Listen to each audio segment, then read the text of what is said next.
Frère, la Torah ne change pas. Le sacrificateur, c'est l'homme, pas la femme.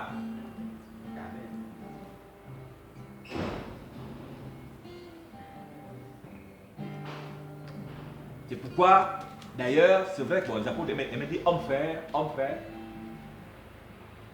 Parce que l'homme après allait instruire sa maison. Nous, Paul dit aux Corinthiens, la femme se tait.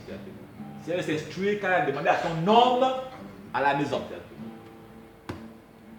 C'est comme ça. Il faut faire attention.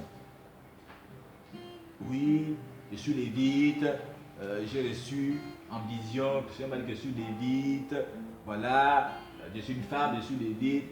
Bon, le Seigneur ne change pas, s'il vous plaît. Pardon, de grâce. Il veille sur sa parole pour l'exécuter. Il est le même hier, aujourd'hui et toujours. La femme, elle est menstruée, qui la rend toujours impure, chaque mois. Ça peut changer, hein. Elle peut faire le service comme ça. On va enseigner sur ça. L'impureté de la femme dans l'assemblée des saints. Alors on est dans la Torah, frère. On est dans la Torah. C'est pourquoi la femme à la perte de sang a voulu toucher Yahushua sans être vue. Dès qu'elle s'est vue découverte.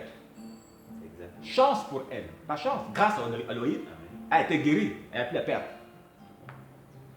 Mais si les gens s'en rendent compte qu'elle a la perte de sang et qu'elle touche, ah non, les gars, allez se fâcher avec elle.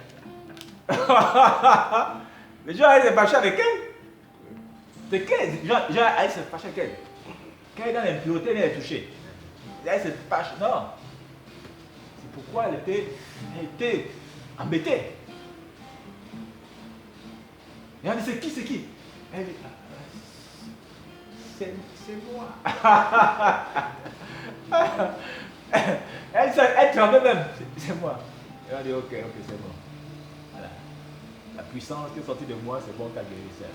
Bah, ta foi, ta sauce. La sauce. Mais c'était une soeur qui était embêtée pendant combien d'années? 12 ans. 12 ans, elle était embêtée. Elle ne peut pas vivre avec des gens. Elle était tout le temps pure. C'était terrible pour elle, c'était une vie terrible pour elle. Ni rentrer au temple, ni fréquenter. Elle était comme lépreux, exclue.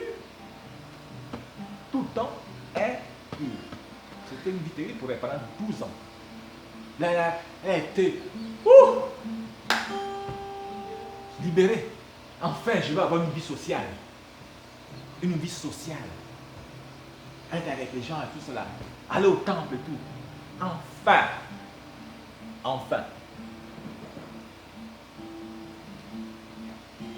Donc on va enseigner sur tout cela. Donc l'homme est le sacrificateur de sa maison. Il est le chef de sa maison. La femme n'est pas sacrificateur. C'est l'homme qui est sacrificateur. Ouais. Alors si l'homme a des gènes bizarres, spirituels, il communique à ses enfants qui seront rebelles, ses enfants qui seront orgueilleux, ses enfants qui auront un manque d'humilité et tout cela.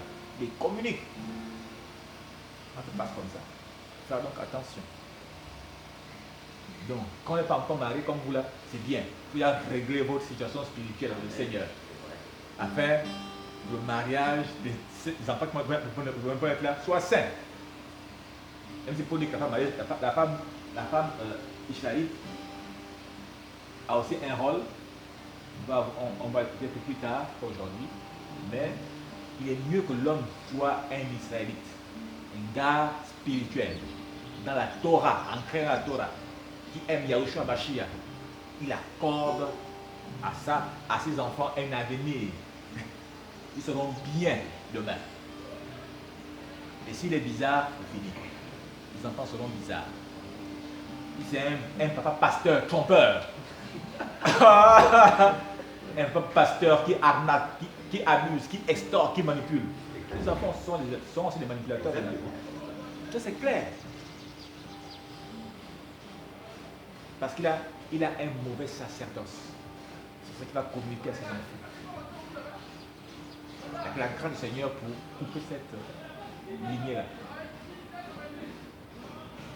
Comme on l'a dit,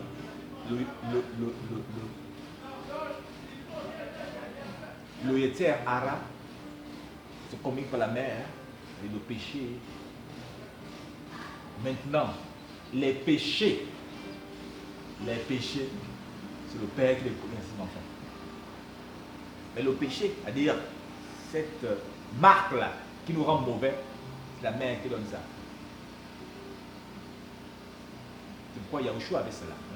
On a déjà dit ici. Maintenant, les péchés, c'est le Père qui pollue ses enfants. Nous, les enfants aussi doivent aussi faire expiation de leurs péchés. Filles comme garçons. Les Mashiach n'avaient pas de père biologique, c'est pourquoi il n'a pas fait expiation de ses péchés. Voilà.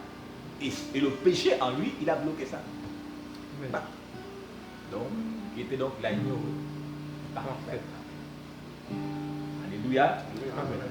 Donc, voici nombre 16, que je vous invite encore à aller chez vous méditer, relire ces 50 versets, mais 50 versets palpitants, qui nous permettent d'avoir la crainte du Seigneur dans nos cœurs, de vivre dans l'assemblée des saints en ayant notre position, de ne pas avoir le cœur mauvais, rebelle aux instructions.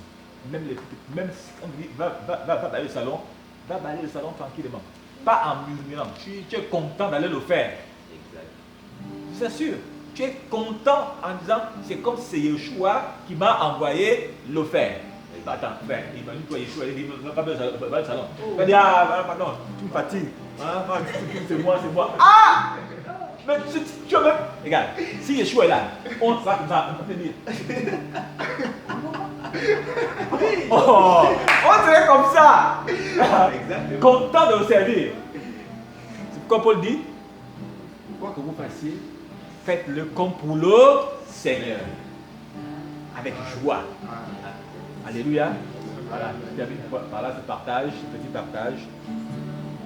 Le Seigneur bénisse sa parole. Amen.